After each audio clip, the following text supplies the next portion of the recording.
2 de noviembre de 2025, estamos de regreso en El Mundo Ahora, la franja informativa de la tarde en France 24. Soy Valentina Torres Sánchez, vamos a revisar las principales noticias del día. El ejército israelí confirmó que recibió este domingo a través de la Cruz Roja los restos que pertenecerían a otros 3 rehenes que mantenía Hamás en Gaza. Esto el mismo día en que continuaron los ataques en la franja y al menos una persona murió. Al menos 6 personas perdieron la vida por ataques rusos en territorio ucraniano, entre ellas 2 menores de 11 y 14 años. Esto al tiempo que Kiev también lanzó ataques con drones que, aseguraron, afectaron infraestructura de la petrolera rusa Rosneft. Tenemos reporte. En México, la presidenta Claudia Sheinbaum condenó el asesinato de Carlos Manzo, alcalde de Uruapan, en el estado de Michoacán, quien fue baleado en el centro de la ciudad cuando participaba de las conmemoraciones por el Día de los Muertos. El gobernador del estado, Alfredo Ramírez, fue abucheado al asistir al funeral.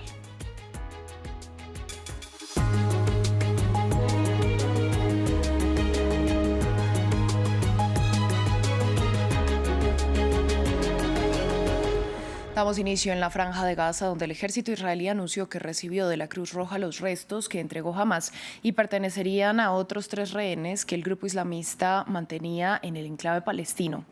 Esto en medio de la desconfianza suscitada luego de que 3 cuerpos previamente entregados el viernes no pertenecieran a ningún secuestrado, según el análisis forense. Entre tanto, este domingo continuaron los ataques de Israel, que dejaron al menos un muerto, y el Ministerio de Sanidad gazatí señaló que ya son 236 los palestinos fallecidos en ataques desde la entrada en vigor de la tregua. Seguimos en la franja de Gaza, donde la realidad de cientos de residentes es aún complicada debido a la imposibilidad de llegar a las ruinas de sus hogares y recuperar algunas de sus pertenencias, ya que se encuentran del otro lado de la llamada línea amarilla delimitada por Israel. El temor aumenta entre los locales debido a que una violación a esta demarcación implica que las fuerzas israelíes respondan con disparos, por lo que muchas familias instalaron sus tiendas de campaña en zonas consideradas insalubres como un cementerio. Martín Gripo nos amplía. El peligro de cruzar la línea amarilla. En medio del débil alto al fuego en la franja de Gaza, gazatíes siguen con temor a ser atacados. Muchas personas no pueden regresar a las ruinas de sus hogares, debido a que sus casas se encuentran dentro de la línea amarilla delimitada por Israel, y cualquier violación a esta demarcación perimetral es respondida con disparos. Se está trazando una línea amarilla prohibiendo el acceso a la gente, porque hay casas más allá de la línea amarilla a las que no pueden llegar para recoger su ropa de invierno, porque por la llamada línea amarilla estamos creando un campamento con una línea amarilla y una línea verde. La línea verde, que representa puntos seguros, está activa y la amarilla se creó para que nadie pueda acceder. Equipos de la Cruz Roja y rescatistas egipcios son los únicos habilitados a cruzar esta línea amarilla. Israel autorizó que en esa zona se busquen los cadáveres de rehenes israelíes que aún no fueron entregados. Hamás advirtió por la dificultad de localizar cuerpos en medio de la destrucción. En otro punto de Gaza, un cementerio es ahora un campamento de desplazados. Cuando se pone el sol, los niños se asustan y no quieren salir. Tengo 4 hijos pequeños y les da miedo salir por los perros que hay en la noche y por los muertos. Les dan miedo las tumbas. La vida es muy difícil, a pesar del alto el fuego. No hemos podido volver a nuestras casas porque están en zona de peligro.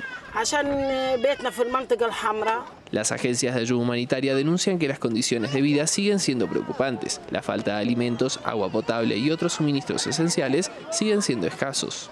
Continuamos en la región porque siguen los roces entre Israel y Hezbollah por el cumplimiento del acuerdo de alto el fuego. De un lado, el gobierno de Benjamin Netanyahu acusó al movimiento islamista de estar intentando rearmarse y señaló al ejecutivo de Beirut de no realizar lo suficiente para hacer cumplir lo firmado en noviembre de 2024. Mientras tanto, Hezbollah realizó las ceremonias fúnebres de las 5 personas que fallecieron el sábado en un ataque israelí y aseguró que Israel es quien no ha cumplido lo pactado. Diego Bassani nos trae más detalles. Israel aumenta la presión sobre el Líbano para desarmar a Hezbollah. Este domingo, el Ministerio de Defensa israelí acusó al ejecutivo de Beirut de no estar haciendo lo suficiente para cumplir el acuerdo de alto al fuego con Hezbollah. Por la misma vía, el primer ministro advirtió que su ejército está listo para defenderse ante cualquier ataque del movimiento islamista chiita. Hezbollah sigue sufriendo constantes ataques, incluso estos mismos días, pero también está intentando rearmarse y recuperarse. Esperamos que el gobierno libanés cumpla su compromiso, desarmar a Hezbollah. Mientras tanto, luego de que las Fuerzas Armadas israelíes lanzaran este sábado un ataque aéreo en el sur del Líbano que dejó 5 miembros del movimiento chiita muertos, en medio del funeral de los fallecidos, altos miembros de Hezbollah condenaron las violaciones del acuerdo por parte del gobierno Netanyahu. Según el ejército libanés, Israel ha violado lo firmado en noviembre de 2024 al menos 1.500 veces. Reiteramos que el Líbano ha hecho lo que debía en lo que respecta al cumplimiento de alto el fuego y todas sus disposiciones. Israel no lo ha respetado en absoluto y ni siquiera tiene en cuenta este compromiso. Está intensificando su agresión y empujando al Líbano hacia grandes peligros. Por su parte, este sábado, el enviado especial de Estados Unidos para Siria, Thomas Barrack, señaló al gobierno de Michel Aoun de estar paralizado frente a Hezbollah y subrayó que su país apoyará a Israel en caso de que escalen los enfrentamientos. Hablamos ahora de la guerra en Ucrania. Rusia lanzó una nueva ofensiva aérea durante la noche del sábado que mató al menos 6 personas en las regiones de Odessa y Dnipropetrovsk. Entre las víctimas se encuentran 2 menores de 11 y 14 años. De otra parte, el Servicio de Seguridad ucraniano indicó que una operación con drones de Kiev afectó infraestructura de la petrolera rusa Rosneft en el puerto de Tuapse en el Mar Negro. Emmanuel Shas, periodista, nos amplió la información. Aquí en Ucrania los ataques rusos siguen cada día. La pasada noche casi 80 drones y 2 misiles fueron lanzados y aunque la mayoría fue interceptada, varias regiones resultaron duramente afectadas, entre ellas Dnipro, Odessa, Gerson y Donetsk. En total, 15 personas murieron, entre ellas 2 niños. Se trata de víctimas civiles, mientras que las infraestructuras energéticas fueron también atacadas, y eso después de meses de bombardeos rusos que, según Kiev, buscaron aniquilar la producción energética del país. Y aunque las grandes ciudades como aquí en Kharkiv o Kiev sufrieron cortes de electricidad de algunas horas, las comunidades más aisladas padecieron más esta situación. Y el gobernador de la región vecina de aquí, de Donetsk, anunció un apagón total en la región, lo que significa que los miles de civiles que todavía vivían en el tercio de la región aún libre quedaron sin electricidad en ese momento. Revisamos otros temas. En México, la presidenta Claudia Sheinbaum condenó el asesinato del alcalde de Uruapan en el estado de Michoacán, Carlos Manzo. El funeral del político se llevó a cabo este domingo y al llegar a la velación, el gobernador de Michoacán, Alfredo Ramírez, fue abucheado por los presentes que piden mayores acciones contra los carteles y demás grupos armados. Manzo fue baleado el sábado en el centro de la ciudad cuando participaba de uno de los eventos por el Día de los Muertos. Condeno con absoluta firmeza el vil asesinato del presidente municipal de Uruapan, Carlos Manzo. Expreso mis más sinceras condolencias a su familia y sus seres queridos, así como al pueblo de Uruapan ante esta irreparable pérdida. Hoy convoqué al Gabinete de Seguridad para garantizar el apoyo a Michoacán y que no haya impunidad. Los mandos territoriales de Defensa y Guardia Nacional mantenían comunicación con el alcalde y contaban con protección federal. Desde el inicio de esta administración hemos reforzado la estrategia de seguridad. Estos hechos tan lamentables nos impulsan a fortalecerla aún más. La administración Trump lidera el mayor despliegue militar en décadas en el Caribe en medio de una campaña que Washington asegura busca erradicar a grupos criminales y carteles del narcotráfico en la región. Uno de ellos, según Trump, liderado por Nicolás Maduro. El líder venezolano rechaza estas acusaciones y afirma que Washington busca un cambio de régimen. Nos lo cuenta Jesús Yajure. Venezuela en el ojo de la tormenta por el despliegue militar de Estados Unidos, el mayor desde 1994, cuando Washington envió 2 portaaviones y más de 20.000 soldados a Haití tras el golpe militar a Jean-Bertrand Aristide. La administración Trump ofreció una recompensa de $50 millones por información que conduzca al arresto de Nicolás Maduro. También autorizó a la CIA para llevar a cabo operaciones encubiertas en Venezuela, pero el viernes Trump dijo que no planea un ataque contra contra Venezuela. Informes indican que está considerando ataques dentro de Venezuela, ¿es cierto? No. ¿Ha tomado una decisión? No, no es cierto.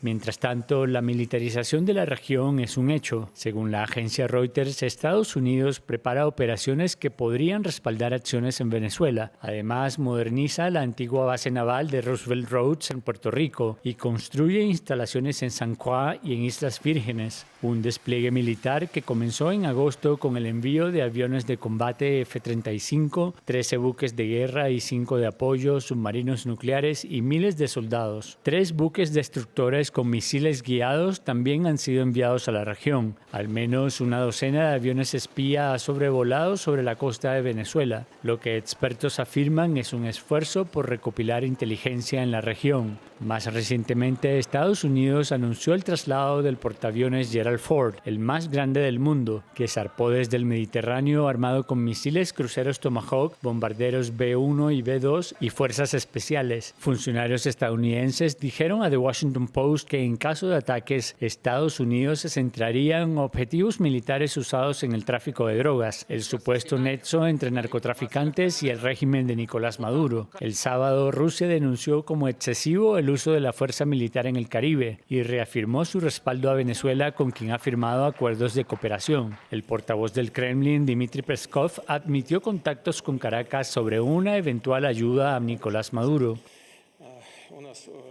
Continuamos con el aniversario número 50 del asesinato del célebre cineasta y escritor italiano Pier Paolo Pasolini. Medio siglo después, el crimen sigue sin ser resuelto, pues el joven que confesó nunca convenció a las autoridades. Pasolini fue una de las voces más destacadas del siglo XX italiano, con sus abiertas críticas al consumismo y la burguesía, pero también un símbolo de escándalo tras ser acusado de lo que en la época se denominaron actos obscenos y que le costó su expulsión del Partido Comunista. En México, según la tradición, el Día de Muertos significa el encuentro entre los vivos y sus seres queridos fallecidos, que nunca murieron si permanecen vivos en el recuerdo. Cada 1 y 2 de noviembre los mexicanos se citan para conversar con los que se fueron del plano terrenal y que por una noche regresan para sentirse en familia. La historia con nuestro corresponsal Juan Carlos Aguirre. Desde tempranas horas de la mañana, las puertas del Panteón de Metepec en el Estado de México dejan pasar a quienes tienen una cita con la muerte, pero con una muerte que contradictoriamente pareciera tener vida. Un cementerio que se supone gris por 24 horas no estará de luto. Es una tradición bonita, es algo bonito que venimos haciendo desde que ellos nos enseñaron a hacerlo. Mis abuelos lo hacían, ponían ofrenda, veníamos a ver a sus papás, a sus seres que ya habían partido, y pues aquí estamos nosotros cumpliendo con lo que nos enseñaron.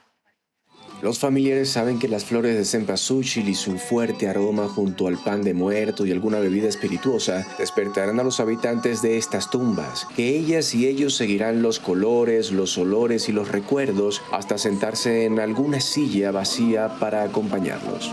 Es bonito pensar que vienen con la idea de está común. Usted pone tacita de chocolate, como el día de los niños, la llena en la taza. Usted va y se fija, le falta un tanto así. Señas que sí vienen. Son las 12 de la noche y la visita ha llegado. Los músicos cantan a petición del vivo y en honor al muerto. Es aquí cuando el dolor de la partida se cambia por el gozo del reencuentro. Es rendir un homenaje a las memorias que aquella persona te brindó, aquel cariño que te brindó, y siempre recordándolo con felicidad. Yo no quiero lujos que valgan millones, lo único que quiero es que canten canciones, que sea una gran fiesta la muerte de un pobre. Así dice una canción regional mexicana y su letra aquí la cumplen. Mientras se recuerde a quienes marcharon, estos vivirán para siempre. Cerramos en Nueva York porque la célebre maratón ya tiene campeones este año. Se trata de los kenianos Hellen Obiri y Benson Kipruto. Obiri, de 35 años, logró récord y se coronó con 2 horas 19 minutos y 51 segundos. En la prueba masculina, Kipruto logró la victoria con una ventaja de solo 16 centésimas de segundo. Así llegamos al final de este informativo en France 24. A ustedes les agradecemos su sintonía y les recordamos que pueden ampliar todo nuestro contenido en la web france24.com. Quédense con nosotros que volvemos con más información.